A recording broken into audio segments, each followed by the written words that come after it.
स्वागत। आप देख रहे हैं इकोनॉमी टुडे और अब बात करते हैं आज की फोकस की।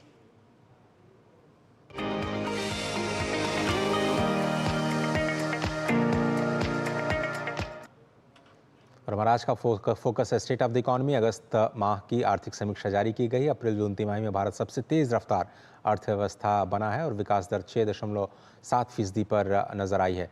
वैश्विक मुश्किलों के बीच भारत की अर्थव्यवस्था में लगातार डिमांड बनी रही है। ये एक अच्छी खबर इस मासिक आर्थिक समीक्षा में दिखाई दी। अर्थव्यवस्था में निवेश की गति लगातार बढ़ रही है और एफडीआई के साथ साथ जो एफपीआई यानी फॉरेन डायरेक्ट इन्वेस्टमेंट के साथ साथ फॉरेन पोर्टफोलियो इन्वेस्टमेंट में भी लगातार बढ़त देखी गई है। पहली तिमाही की अगर हम बात करें तो ईपीएफओ के आंकड़े दिखाते हैं कि जो रोजगार सृजन है उसमें बढ़ोतरी हुई है। साथ ही साथ अच्छी खबर ये भी है कि महंगाई दर पर अगस्त महीने में लगाम लगती हुई दिख रही है। अगस्त में जो खुदरा महंगाई दर है वो 3.7% के स्तर पर रही है। आगामी तिमाही में अगर विकास दर में बढ़ोतरी की बात करें तो उम्मीद तमाम एजेंसियों ने जाहिर की है, सकारात्मक उम्मीद जताई है और मानसून पर लगातार नज़र बनाए रखना होगा। साल 2022 में लगातार 22 से ही लगातार जीएसटी जो कलेक्शन है वो देश में वो बढ़ रहा है। इस समीक्षा में कहा गया है अप्रैल अगस्त के बीच में जीएसटी कलेक्शन देखें तो 10% की बढ़ोतरी देखी गई है। औद्योगिक उत्पादन 5.2% बढ़ा है। मैन्युफैक्चरिंग और सर्विसेज पीएमआई में भी बढ़ोतरी दर्ज की गई है, जो दिखाता है कि लगातार मांग यानी डिमांड में बढ़ोतरी हो रही है, सर्विसेज सेक्टर में भी और मैन्युफैक्चरिंग में भी। इस बीच भारत के विदेशी मुद्रा भंडार में 64 अरब डॉलर की बढ़ोतरी हुई है।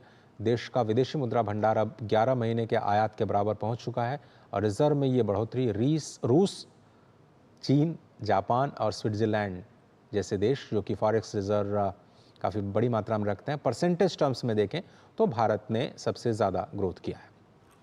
दीपशिखा शिकरवार वरिष्ठ आर्थिक पत्रकार जो कि इकोनॉमिक टाइम्स के साथ जुड़ी हुई हैं, सीनियर एडिटर हैं, इस वक्त हमारे साथ जुड़ रही हैं। बहुत धन्यवाद दीपशिखा जी वक्त निकालने के लिए।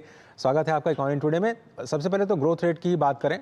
जो अभी पहली तिमाही के ग्रोथ रेट आए हैं, तमाम एजेंसीज ने भी जो अनुमान जताया है, अभी भी मुश्किलें ज़रूर हैं, लेकिन सबसे फास्टेस्ट ग्रोइंग इकॉनमी बना हुआ है इंडिया।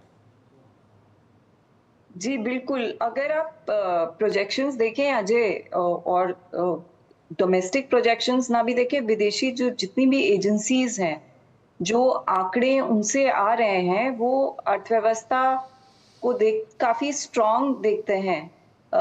ओईसीडी का कल रिपोर्ट आया था, उन्होंने विकास दर जो है उसमें थोड़ी सी बढ़ोतरी की है, क्योंकि डिमांड जो है वो कह रहे हैं कि मजबूत है भारत में। और उसके तहत एशियन डेवलपमेंट बैंक ने भी अपना रिपोर्ट कल जारी किया था। उन्होंने भी जो आंकड़े हैं 7% का बताया है, जो काफी अच्छी विकास दर है।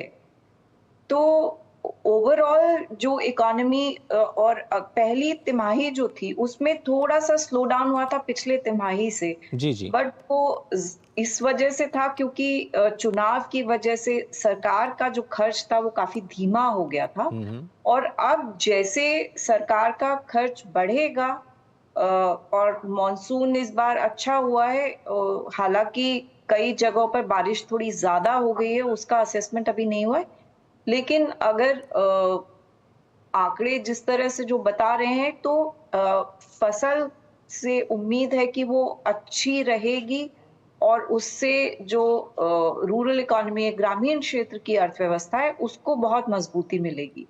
तो आने वाले जो तिमाही है, और ये तो फेस्टिव सीजन का तिमाही होगा, जी जी। तो ऐसी उम्मीद है कि डिमांड जो है इस तिमाही में अच्छी रहेगी, मजबूत रहेगी, और विकास दर भी उसी हिसाब से बढ़ेगी। दीपशिखा जी, अब मैं बात करना चाहता हूँ महंगाई की, क्योंकि ये हम सभी को प्रभावित करता है। अगस्त माह में बेनाइन इन्फ्लेशन रेट की बात करिए, रिटेल इन्फ्लेशन अगर देखें तो 3.7% अगस्त में दर्ज की गई। आगे जाते हुए आपने देखा, आपने कहा कि थोड़ा सा मानसून पर हमें निगाह रखनी होगी, लेकिन अब लगता है कि जो सप्लाईज हैं वो थोड़ा सा बढ़ने की वजह से उतना प्रेशर दिखेगा नहीं। मतलब पहले जितना प्रेशर था इन्फ्लेशन के फ्रंट पे, अब वो थोड़ा सा ईज आउट होता हुआ दिखाई दे रहा है।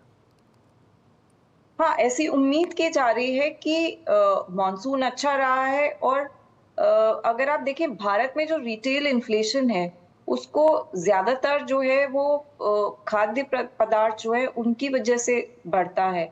और अब थोड़ा सा जो स्पाइक दिख रहा था सब्जियों में, क्योंकि बारिश की वजह से सप्लाईज थोड़े अफेक्ट हो जाते हैं, तो वो इशू हो जाता है। लेकिन अगर आप देखें तो सरकार ने जैसे प्याज के मामले में इंटरवेंशन किया, तो इस तरह के जो सप्लाई साइड स्टेप्स हैं सरकार की तरफ से लिए जा रहे हैं ताकि स्थिति को काबू में रखा जाए। तो उम्मीद ये है कि इन्फ्लेशन जो है रिजर्व बैंक का जो टारगेट है 4% का, उसके अनुकूल ही रहेगा, ताकि उम्मीद की जा रही है कि आगे रिजर्व बैंक जो है ब्याज दर कम कर सके। और इसके बाद जो जो बैंकों का क्रेडिट है अलग अलग सेक्टर्स में, अगर उस पर ध्यान दिया जाए, इस आर्थिक समीक्षा में कहा गया है कि जो एमएसएमई सेक्टर है, ख़ासतौर पर जो एग्रीकल्चर सेक्टर है, उसमें लोन की जो ग्रोथ है, क्रेडिट की ग्रोथ है, वो बहुत अच्छी बनी हुई है। पर्सनल ग्रोथ पहले ही थोड़ा सा डिक्लाइन हुआ है पर्सनल लोन ग्रोथ में, लेकिन बाकी क्रॉस द सेक्टर ये भी ट्रेंड अच्छा